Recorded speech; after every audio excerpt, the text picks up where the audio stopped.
سب سے اعلیٰ درجے کا اسلام کیا ہے؟ من سلم المسلمون من لسانہ و یدہ۔ زندگی میں یہ طے کر لو، کوئی کتنا ہی تمہیں دکھ پہنچائے، کوئی کتنا ہی تمہاری بےعزتی کرے، چپ ہو جاؤ، سہ جاؤ۔ مرنے والے کی کیا عزت، کیا ذلت، میں نے تو مر کے دیکھا ہے، اور مجھے یہ حدیث سمجھ میں آئی ہے بڑی اچھی طرح، موتو قبل ان تموتو، کہ مرنے سے پہلے مر جاؤ۔ اس وقت اگر میں مر جاتا تو مجھے کوئی گالیاں دیتا تو مجھے کیا نقصان تھا، اور مجھے کوئی نعرے لگاتا میرے لیے تو میرا کیا نفع تھا۔ تو مرنے سے پہلے مر جاؤ، کوئی تمہیں برا بھلا کہے تو تمہارا کیا نقصان ہے، تمہیں کوئی واہ واہ نعرے لگائے تمہیں کیا نفع ہے۔ اگر اللہ راضی ہے تو مرد آباد اور زندہ باد سے بے نیاز ہو۔ ابو ذر رضی اللہ تعالیٰ عنہ کو ایک آدمی نے گالیاں دی تو انہوں نے فرمایا، بیٹا ایک گھاٹی آگے آ رہی ہے، اس میں گر گیا تو جو کچھ کہہ رہے ہو اس سے بھی زیادہ کا حقدار ہوں، اور اگر پار ہو گیا تو تیری گالیوں سے مجھے کوئی فرق نہیں پڑتا ہے۔ من سلم المسلمون من لسانہ و یدہ موتوا قبل ان تموتوا۔ چونکہ آج کل اخلاق ہیں انتقامی، معاف کرنے والے اخلاق ہیں نہیں، انتقامی اخلاق ہیں۔ ہمارا معاشرہ انتقامی ہے، اچھا کرو گے تو ہم اچھا کریں گے، برا کرو گے تو ہم برا کریں گے، جیسا کہو گے ویسا ہم سے سنو گے۔ یہ ہمارا ماحول ہے، یہ ہمارا۔ ایک ماں کہہ رہی تھی دوسری ماں کو، میرے پترا کدی کسی نے واسطے سلام نہیں کیتا، بڑے فخر سے کہہ رہی ہے، ہمارے اپنے گاؤں کی بات ہے، میرے پترا کدی نہیں کسی نے واسطے سلام کیتا، مائی جڑا کرے انہوں کریں دیں، جڑا نہ کرے انہوں پوچھ دے ہی کوئی نہیں۔ یہ وہ فخر سے کہہ رہی، جو سب سے بڑا عیب ہے وہ سب سے بڑا فخر بنا ہو۔ میرے پترا کدی نہیں کسی نے واسطے سلام کیتا۔ جب ماں باپ نے یہ سبق دیا تو اولاد کا کیا قصور ہے؟ تو ہمارا معاشرہ انتقامی ہے، ایک کی 10 سنانے کا ماحول ہے، تو آپ 100 کی ایک بھی نہ سناؤ۔ احنف بن قیس رضی اللہ تعالیٰ عنہ پہ ایک آدمی نے چڑھائی کر کہنے لگا، ایک سناؤ گے نا تو 10 سنو گے میری طرف سے۔ تو احنف بن قیس کہنے لگے، بھائی تو مجھے 100 بھی سنائے گا نا تو میری طرف سے ایک بھی تو نہیں سنے گا۔ ایک آدمی ان کی بڑی بےزتی کر رہا تھا اور وہ چل رہے تھے، اور وہ 100 گالیاں بک رہا ہے۔ جب آ گیا نا قریب شہر تو کہنے لگے، دیکھ اب میرا قبیلہ یہاں رہتا ہے، اگر کسی نے سن لیا نا تو تیری بڑی دھلائی کر دے گا، تو نے جو مجھے گالیاں دینی میں کھڑا ہوں یہیں تو دے لے، تو اپنا سارا زور پورا کر لے تاکہ آگے تجھے کوئی تکلیف نہ پہنچا دے میری وجہ سے۔ تو وہ پاؤں پہ گر کے معافی مانگنے لگا کہ واقعی تو بڑے حلم والا ہے۔ وہ مشہور تھے اپنے حلم میں، بردباری، اور لوگ ان کا امتحان لینے آیا کرتے تھے کہ بھئی کوئی ہے جو احنف کو غصہ دلا دے، تو لوگ ناکام ہو جاتے تھے، ان کو غصہ نہیں آتا۔ ایسے ایک عرب سردار گزرا، معن بن زائدہ، وہ بھی اپنے حلم میں بڑے مشہور تھے۔ ایک دفعہ لوگوں میں شرط لگ گئی کہ کوئی ہے معن بن زائدہ کو غصہ دلائے تو ہم اس کو انعام دیں گے۔ تو ایک شاعر نے کہا، میں غصہ دلاتا ہوں، تم دیکھنا ایسے سیخ پا ہو جائے گا جیسے جانور۔ تو وہ چلا گیا اس کی مجلس میں، دربار لگا، عرب سردار تھا بہت بڑا، دربار لگا ہوا، تو کہتا السلام علیکم، وعلیکم السلام۔ تو معن بن زائدہ پر ایک دور بڑے فقر کا گزرا تھا، پھر اللہ نے اس کو بہت بڑی سرداری دی، بنو عباس کا بہت بڑا یہ وزیر گورنر تھا۔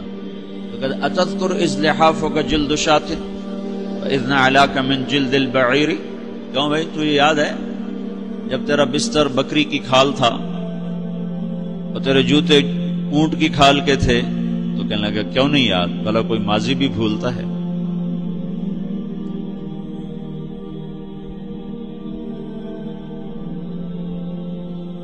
تو وہ کہنے لگا، پہلا وار تو خطا گا، کہ فسبحان الذی آتاک ملکا وعلمک الجلوس علی السریر۔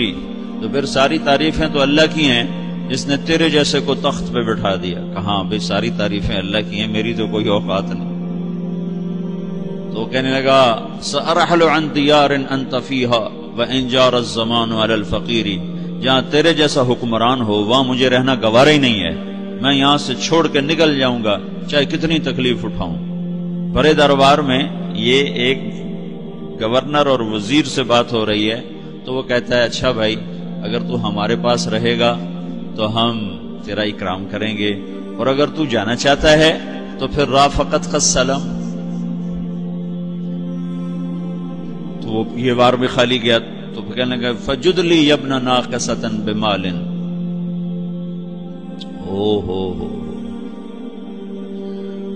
او گندی ماں کے بیٹے مجھے کچھ عطا بھی کر، میں بغیر پیسے کے سفر کیسے کروں گا؟ عرب کو کسی کو بھی ماں کی گالی دے دینا پھر عرب سردار ہو۔ فجد لی یبن ناقصۃ بمال، بری ماں کے بیٹے مجھے کچھ پیسے بھی دے، میں نے جانا ہے۔ میں کہا بھائی اس کو 3000 دے دیا جائے۔ اللہ، تو کہنے لگا قلیل ما آتیتنی وانی لأطمع منک فی الکثیر، یہ تو بہت تھوڑا تو نے دیا ہے، مجھے اور دے۔ کہا اچھا بھائی 3000 اور دے دو۔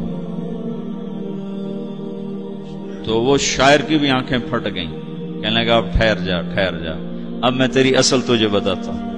سألت اللہ ان یبقیک ذخرا فما لک فی البریۃ من نذیر، میں اللہ سے دعا کرتا ہوں اللہ تیرے جیسوں کو سلامت رکھے، تیرے جیسا دنیا میں کسی ماں نے جنا ہی کوئی نہیں۔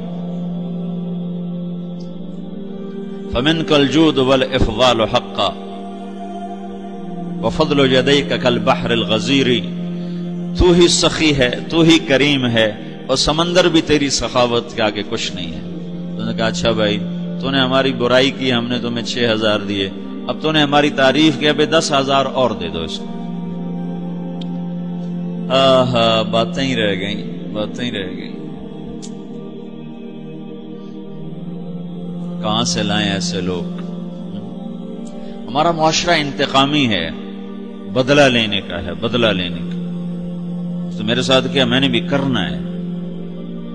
تو اعلیٰ درجے کا اسلام یہ سکھا رہا نہیں چپ ہو جاؤ، سلام مت بن جاؤ، سلامتی بن جاؤ، سلامتی کی علامت بن جاؤ۔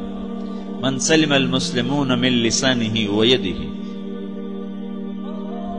اب وہ سوال کرتا ہے یا رسول اللہ ای الایمان افضل، سب سے اعلیٰ درجے کا ایمان کیا ہے؟ اسلام کیا ہے؟ کلمہ، نماز، روزہ، حج، زکات۔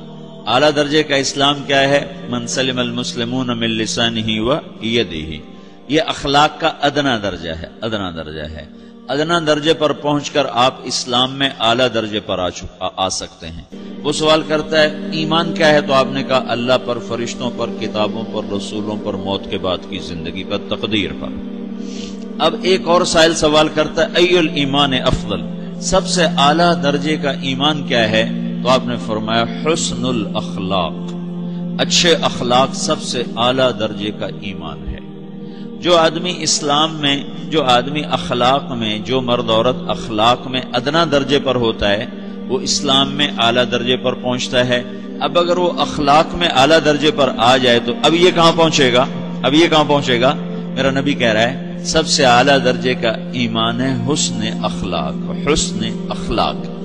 ابو ہریرہ نے پوچھا یا رسول اللہ وما حسن الاخلاق، یہ بھی ایک اور حدیث ہے، یا رسول اللہ حسن اخلاق کیا چیز ہے؟ تو آپ نے 3 چیزیں فرمائی، تصل من قطعک وتعطی من حرمک وتعفو عمن ظلمک، جو تم سے توڑے نہ تم اس سے جوڑو، نہیں کرتا سلام نہ کریں، کوئی ہم چھوٹے باپ کے ہیں، ہم تو کبھی بھی نہ کریں، ہم تو کبھی بھی نہ منہ تھوکیں بھی نہیں، ہم تو میرا نبی کہہ رہا ہے جو توڑے تم اس سے جوڑو، جو محروم کرے اسے عطا کرو، جو زیادتی کرے اس سے درگزر کرو۔ یہ 3 کام جو عورت مرد کر لے گا یہ اخلاق کے اعلیٰ درجے میں ہے۔ جب یہ اخلاق کے اعلیٰ درجے پر پہنچتا ہے تو پھر میرا نبی کیا بشارت دیتا ہے؟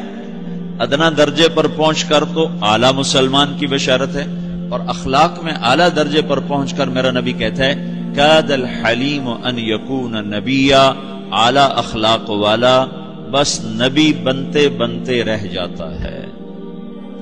اعلیٰ اخلاق والا ایسے ہے جیسے کہ نبی، قریب ہے کہ وہ نبی بن جائے، یہ تو ہے نا ترجمہ، لیکن ہم ہمارے اردو میں کہتے ہیں وہ نبی بنتے بنتے بنتے رہ گیا۔ کیا مطلب؟ کہ اس میں اور نبی میں صرف نبوت کا فرق رہ جاتا ہے، باقی وہ سب کچھ حاصل کر لیتا ہے۔ تو یہ سارے دین کا میں نے آپ کو خلاصہ بتایا ہے کہ میری آپ کی ضرورت ہے کہ میرا اسلام اعلیٰ درجے کا ہو، من سلم المسلمون من لسانہ و یدہ، میرا ایمان اعلیٰ درجے کا ہو،